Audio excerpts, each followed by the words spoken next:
Hello, in front of me I've got Samsung Galaxy A04s. In this video I'll show you how to add passes to Google Wallet. In the beginning, let's enter Wallet and tap Add to Wallet button. Now, focus on Transport Pass, Loyalty and Gift Card. Firstly, let's enter Transport Pass, and if you are able to find your transit way, select it. You'll be redirected to a website where you have to finish the inside form. Next, let's select Loyalty and select loyalty card you would like to add. For example, Payback Poland. Now you can scan your card or enter member ID manually.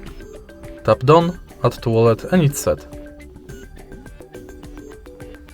In the end, let's select Gift Card, which is pretty similar to loyalty card because you have to select a shop, enter card number, PIN, balance, your notes and tap Add to Wallet.